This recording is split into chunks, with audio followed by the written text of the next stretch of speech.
गौतम जी आज आपको बेल मिल गए तो क्या कहना चाहोगे? देखिए, सबसे पहले तो थोड़ा पीछे हो जाए। माइक से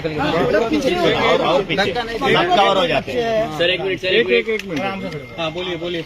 माइक से देखिए, सबसे पहले तो मैं यही कहना चाहूँगा, धर्म की जय हो, अधर्म का विनाश हो, प्राणियों में सद्भावना हो और विश्व का कल्याण हो। इसके साथ साथ इस देश के 100 करोड़ सनातनियों का मैं आभार अभिनंदन प्रकट करना चाहता हूँ। जब मैं अंदर था तो इस देश के सब सनातनी बाहर मुखर होकर के, प्रखर होकर के, ओजस्वी और तेजस्वी होकर के सब आवाज को उठा रहे थे। इस देश के संत परंपरा को मैं धन्यवाद करना चाहता हूँ, समस्त संतों का आभार करना चाहता हूँ, जिन संतों ने मेरी आवाज को मेरे अंदर जाने के बाद बुलंद किया।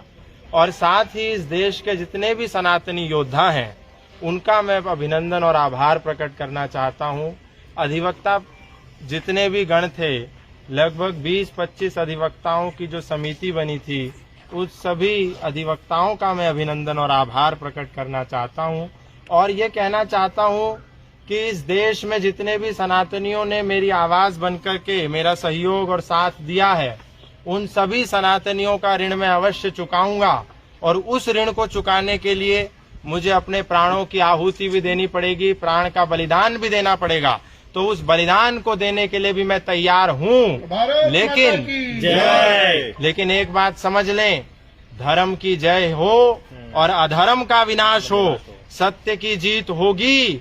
इस देश में जो सच बोलेगा, सच कहेगा, सच सांच को आंच नहीं होती है, सत्य हमेशा अंत में विजय होता है। हमें प्रताड़ित होना पड़ा, लेकिन इसके साथ साथ इतिहास इस बात का गवाह है, कौन प्रताड़ित नहीं हुआ।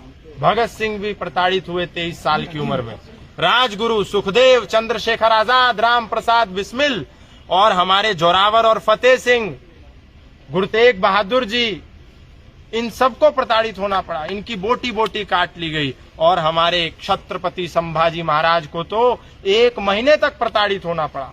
तो प्रताड़ित होना ये भी स्वाभाविक है। यही कह करके मैं अपने सारे सनातनी योद्धा, अपने संत समाज और अपने 100 करोड़ सनातनियों का आभार प्रकट। सर, आपके भाई को अरेस्ट किया, उसके बारे में क्या कहना चाहिए? देखिए, भाई को जो अरेस्ट किया वो पूर्ण रूप से इलीगल था, क्योंकि भाई का इससे कोई भी संबंध नहीं था।